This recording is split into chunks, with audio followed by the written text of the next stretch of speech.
تو خیر سوشلزم کا ایک بہت بڑا جو لنک ہے وہ کمیونزم سے بھی ہے. اب کمیونزم کیا ہے؟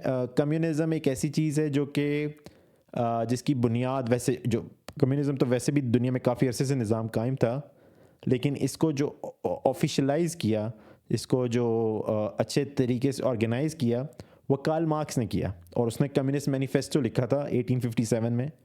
اور اس نے جو کمیونسٹ مینیفیسٹو لکھا یا اپنی رائٹنگ میں اس نے سوشلزم اور کمیونزم کو انٹرچینجبلی یوز کیا ہے. اس کے نزدیک یہ کلیئر ڈسٹنکشن نہیں تھی. یہ بعد میں پھر لینن آیا تو اس نے ڈفرینشیٹ کیا کہ سوشلزم کیا ہے اور کمیونزم کیا ہے.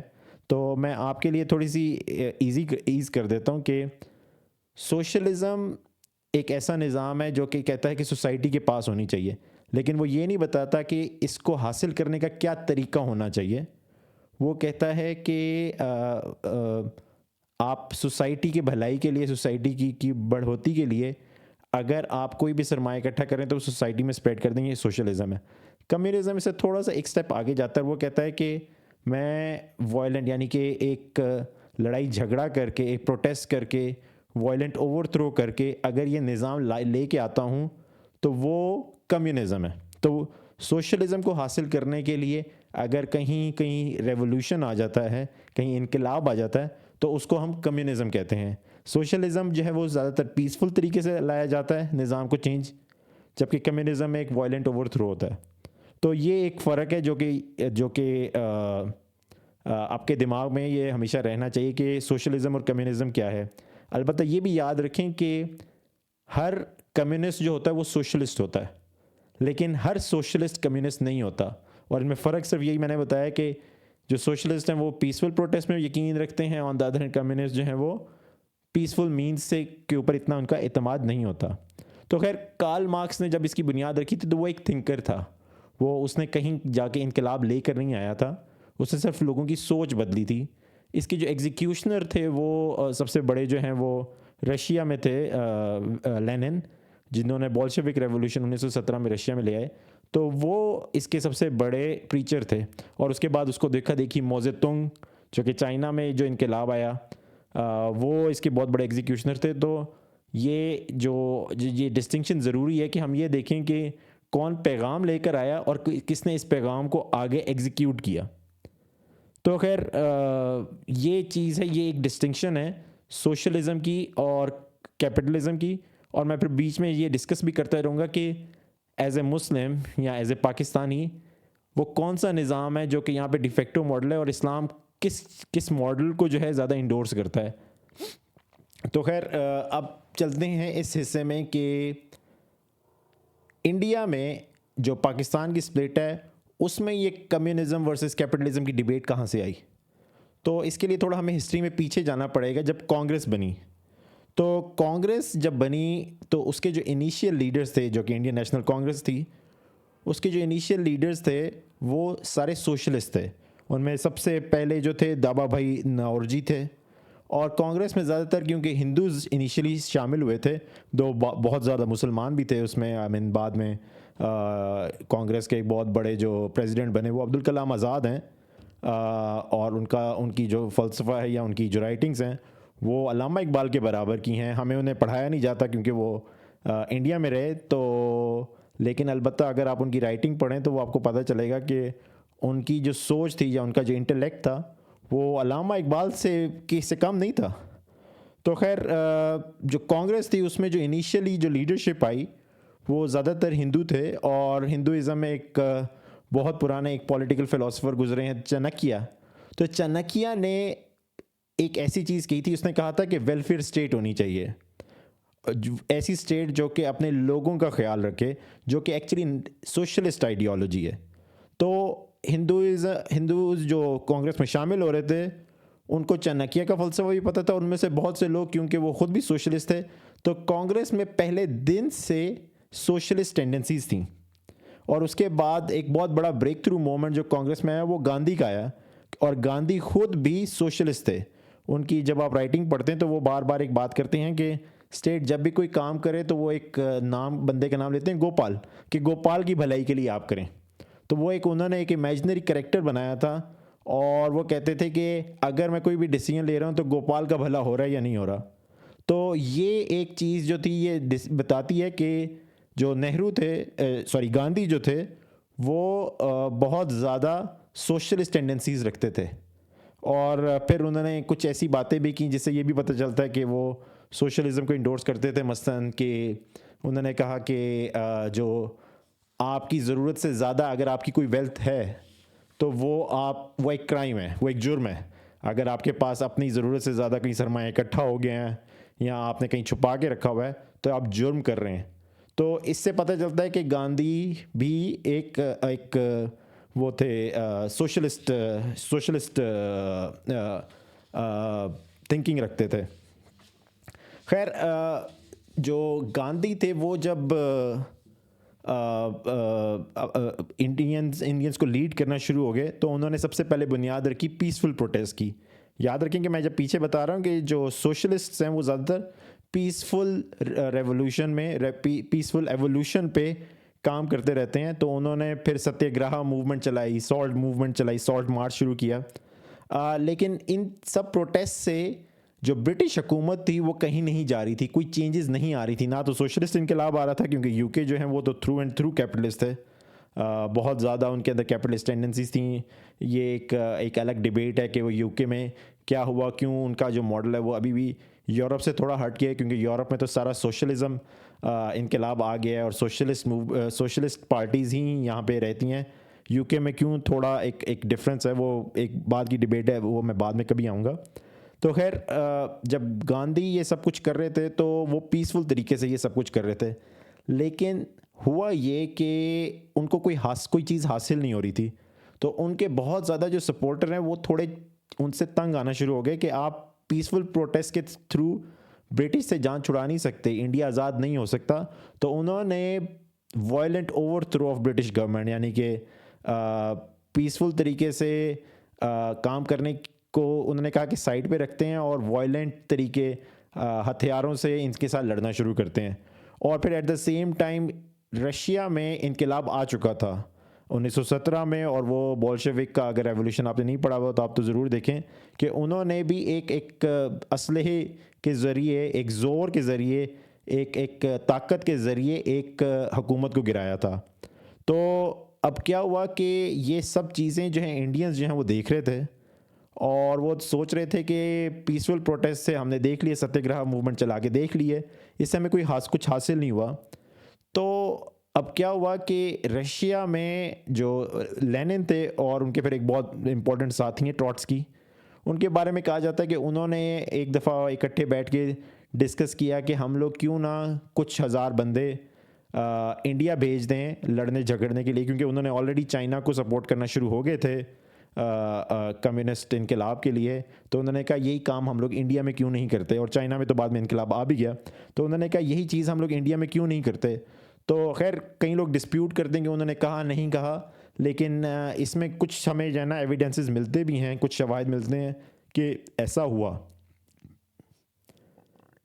تو خیر جب 1920s جب آئیں تو آپ دیکھتے ہیں کہ کانگریس میں بہت زیادہ جو لوگ ہیں وہ جو گاندھی کے جو پیسفل طریقے سے جو موومنٹ چلانا ہے اس سے تھوڑا چڑ گئے اور وہ علیحدہ ہو گئے, اور پھر ٹریڈ یونینز بننا شروع ہو گئیں. پھر کمیونسٹ پارٹی ایک باقاعدہ کانگریس سے سپلٹ ہو کے ایک علیحدہ بن گئی, کمیونسٹ پارٹی آف انڈیا.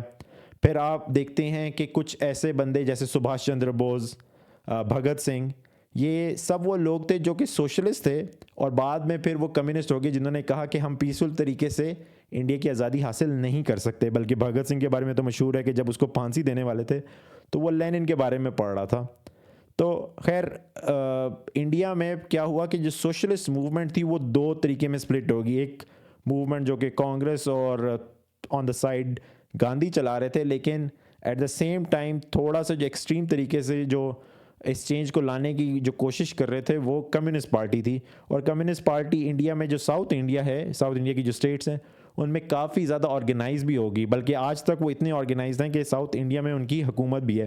بلکہ میرے خیال میں جو تامل ناڈو کے جو چیف منسٹر ہیں ابھی, ان کا نام بھی اسٹالن ہے, اور وہ اسٹالن کی وجہ سے جو رشیا کے میں لیڈر تھے ان کے نام پہ ہی رکھا گیا ہے. تو خیر انڈیا میں یہ سب جو چل رہا تھا وہ ایک اسٹرانگ سوشلسٹ ٹینڈنسیز چل رہی تھیں. آپ اس کو سوشلسٹ بولیں, کمیونسٹ بولیں, فرق تو ڈیفینیٹلی ہے دونوں میں, لیکن اس طرح ہے کہ دونوں ایک ہی چیز اچیو کرنا چاہتے ہیں ود ڈفرینٹ میکینزم.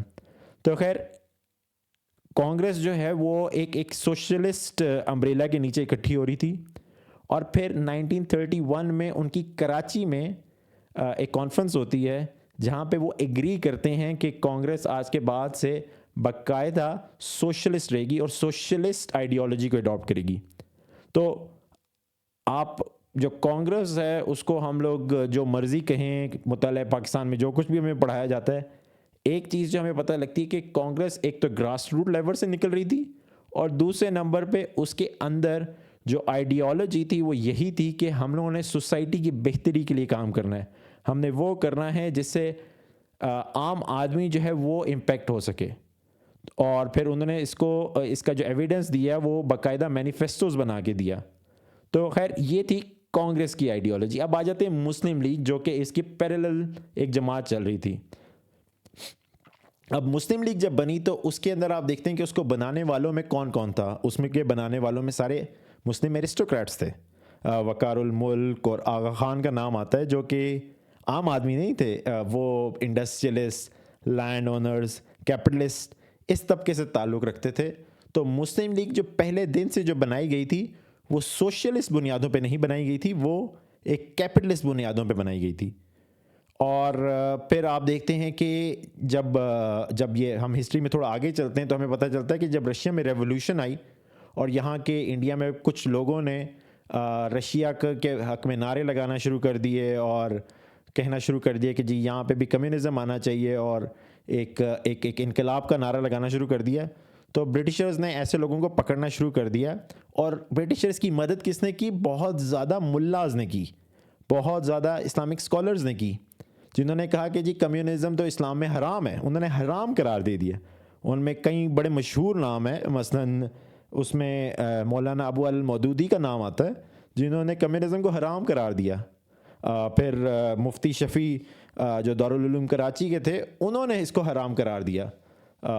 تو یہ ایک ایسی چیز ہے جو کہ سمجھنے کی ضرورت ہے کہ آپ کس طرح ایک ایسا اسلامک اسکالر جو کہ شاید سوشیو پولیٹیکل اکنامک تھیوریز کو جانتا بھی نہ ہو, وہ کن بنیادوں پہ ایک اکنامک سسٹم کو حرام قرار دے سکتا ہے. علامہ اقبال کے بارے میں کہا جاتا ہے کہ انہوں نے کمیونزم کو کہا کہ وہ حرام ہے, لیکن خیر علامہ اقبال کا جو فلسفہ ہے اس کو آپ دیکھیں تو آپ کو پتہ چلے گا کہ اقبال جو تھے وہ کبھی بھی انہوں نے ایک چیز کو کنوکشن سے صحیح یا غلط نہیں کہا. انہوں نے ہمیشہ کوئی بھی ایک چیز اس کی اچھائی بھی بتائی, اس کی برائی بھی بتائی. تو انہوں نے کوئی کنوکٹیولی ایک کیا کہتے ہیں نا ود فل کانفیڈنس ایک پوائنٹ آف ویو اڈاپٹ نہیں کیا. مثلاً اگر انہوں نے شکوہ لکھا تو ساتھ جواب شکوہ بھی لکھا. انہوں نے اگر یہ کہا کہ جی ڈیموکریسی ایک ایسی چیز ہے جہاں پہ آدمی کو گنا جاتا ہے, تولا نہیں جاتا, لیکن پھر جب ان کی کتاب آپ پڑھتے ہیں reconstruction of the Islamic thought, وہاں پہ انہوں نے پھر شورا کا کانسیپٹ دیا کہ جی شورا ہونی چاہیے. تو اب بندہ کنفیوز ہو جائے گا کہ جی یہ ڈیموکریسی کے حق میں بات کر رہے ہیں یا اس کے خلاف کی بات کر رہے ہیں. پھر انہوں نے جب سرے جہاں سے اچھا ہندوستان ہمارا لکھا تو ساتھ ٹو نیشن تھیوری بھی دے دی. تو بیسیکلی علامہ اقبال کی بہت سے لوگ بولیں گے کہ جی علامہ اقبال نے بھی کمیونزم کے خلاف لکھا, لیکن علامہ اقبال کا اور انہوں نے ویسے یہ بھی پتہ چلتا ہے کہ انہوں نے کارل مارکس کی بہت تعریفیں بھی کی تھیں, جس جو کمیونزم کا سارٹ آف ماڈرن ایج میں بانی مانا جاتا ہے. اس نے علامہ اقبال نے اس کے حق میں بھی کافی باتیں لکھی تھیں. تو خیر علامہ اقبال کا جو فلسفہ ہے اس کو پلیز اس طرح دیکھا کریں کہ انہوں نے کبھی بھی کنوکشن سے ایک پوائنٹ آف ویو نہیں لیا. وہ بہت زیادہ وہ ایک یورپین فلاسفر ہے فریڈرک ہیگل, اس کا وہ ڈائلیکٹ مشہور ہے. تو وہ بھی جس طرح وہ دو چیزوں کو آگے لے کے چلتا تھا, علامہ اقبال بھی دونوں چیزوں کو آگے لے کے چلتے تھے. تو اقبال کو بہت سے لوگ کوٹ کریں گے جب بھی وہ کمیونزم کے بارے میں یا سوشلزم کے بارے میں بولیں گے, لیکن دا فیکٹ از کہ علامہ اقبال نے کوئی سائڈ نہیں لی ہوئی ہے جو یہ کہے کہ جی وہ اس کو صحیح کہتے تھے یا غلط کہتے تھے. تو خیر جو اسلام ہے وہ جب آپ اس کو دیکھتے ہیں, کیونکہ بہت زیادہ اسلامی ماحول ایسا بن گیا before the politician of Pakistan, کہ انہوں نے کہا کہ جی یہ سوشلزم اور کمیونزم جو وہ حرام ہے. اگر آپ اسلام کو دیکھتے ہیں تو آپ کو پتہ چلتا ہے کہ اسلام میں آپ کو سرمایہ داری نظام یا کیپٹلسٹ نظام کی کو انڈورسمنٹ نہیں ملتی, لیکن البتہ آپ کو یہ ضرور پتہ لگتا ہے کہ وہ سوشلزم کو انڈورس کرتا ہے, کہتا ہے کہ سوشلزم بہتر ہے. اور اس کی واضح مثال یہ ہے کہ محمد رسول اللہ صلی اللہ علیہ وسلم نے جب ہجرت کی تھی مدینہ میں, تو وہاں پہ یہودی رہتے تھے اور یہودی آپس میں ایک دوسرے کے ساتھ بہت زیادہ کوآپریٹ کرتے تھے, ایک دوسرے کے ساتھ چیزیں شیئر کرتے تھے. تو انہوں نے اسی بنیادوں پہ کمیونزم انہوں نے میثاق مدینہ کی بنیاد رکھی کہ ہر جو انصار ہے وہ اپنے پراپرٹی کا آدھا حصہ جو ہے وہ مہاجر کو دے گا, جو کہ ایکچولی سوشلسٹ آئیڈیالوجی جو کہ سوسائٹی میں سماج میں ایکویلٹی کی بنیاد رکھتی ہے. تو کوئی بھی آپ جب کوئی مسلم اسکالر کو پوچھیں اور وہ یہ آپ کو یہ بولے کہ جی کنوکشن یہ کہہ دے کہ جی وہ حرام ہے, ایسا پاسبل نہیں ہے, کیونکہ ایسی بات ہے بھی نہیں. اگر اسلام میں کوئی ہمیں واقعہ ملتا ہے کہ کون سا اکنامک سسٹم آپ کو اڈاپٹ کرنا چاہیے, تو وہ آپ کو سوشلسٹ کے حق میں تو ضرور نظر آئے گا, آپ کو کیپٹلسٹ کے حق میں بالکل نظر نہیں آئے گا. تو خیر یہ ایک کنٹروورشل بات ہے, لیکن میرے خیال میں یہ بتانا ضروری تھا کہ میثاق مدینہ از اے کلیئر ایویڈنس کہ اسلام میں کون سا اکنامک سسٹم جو وہ انڈورس ہوتا ہے. تو خیر وہ جو جب 1920 کے زمانے میں جب جو مسلم علماء جنہوں نے مین اسٹریم میں تھے, انہوں نے کہنا شروع کر دیا کہ جی سوشلزم اور کمیونزم حرام ہے, اسی کو چیز کو آگے لیتے کے چلتے رہے. اور وہ یہ آج تک آپ پاکستان میں دیکھیں گے, آپ کسی بھی مسجد میں چلے جائیں یا کسی ملا سے پوچھیں, وہ یہی کہے گا کہ جی وہ بالکل حرام ہے.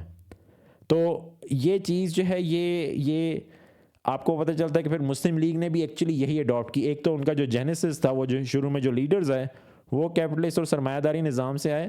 پھر انہوں نے جب یہ دیکھا کہ جی پورے مسلمان اب یہ سمجھتے ہیں کہ جی سوشلزم حرام ہے اور کمیونزم حرام ہے, تو اس کے بعد انہوں نے یہی آئیڈیالوجی اپنا کے رکھی. اور بلکہ پھر جو 1945 ہے اس کے الیکشن سے پہلے انہوں نے جو سارے بڑے بڑے لینڈ اونرز تھے جو یونینسٹ پارٹی میں اور سندھ یونائٹڈ پارٹی میں تھے, ان کو جن کو ہم الیکٹیبلز بولتے ہیں آج کل, ان سب کو مسلم لیگ میں شامل کیا. اور اس کی بنا پہ وہ پھر پنجاب اور سندھ میں جیتے تھے, کیونکہ 1937 میں تو وہ ان علاقوں سے ہار چکے تھے اور کوئی پولیٹیکل موومنٹ ایسی نہیں تھی جس کی وجہ سے مسلم لیگ جیتتی.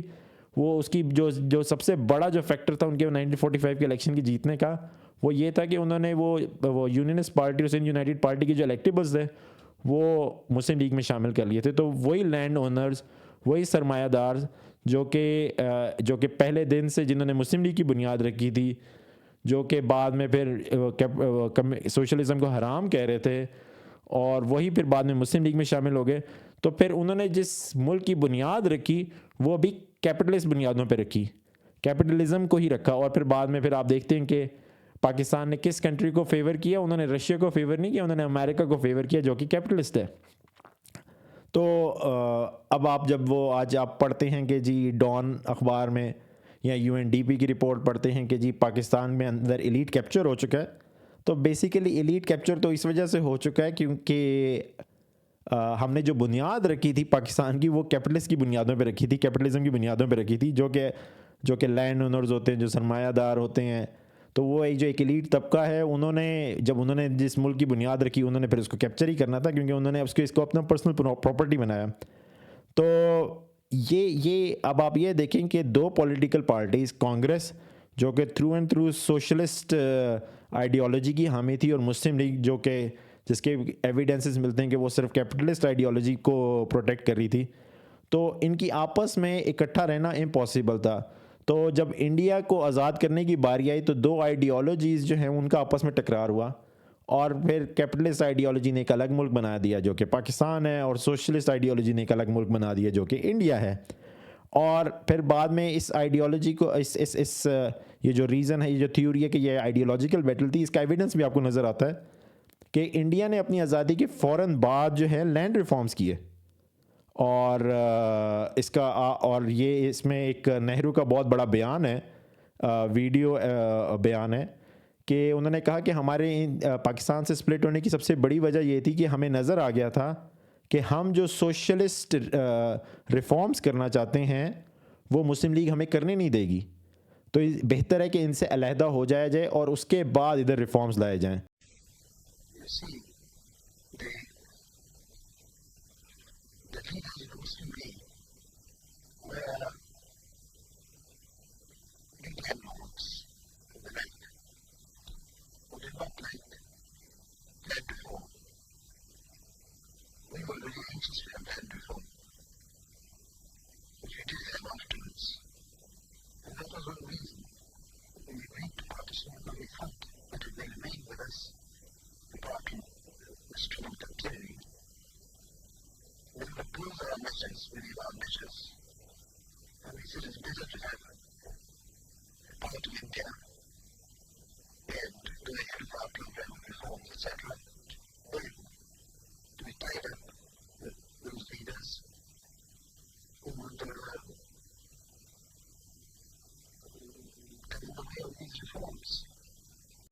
تو یہ چیز سمجھنا ضروری ہے کہ یہاں پہ جب ہم چیزوں کو دیکھتے ہیں تو شاید sectarian violence sectarian conflict was not the only reason.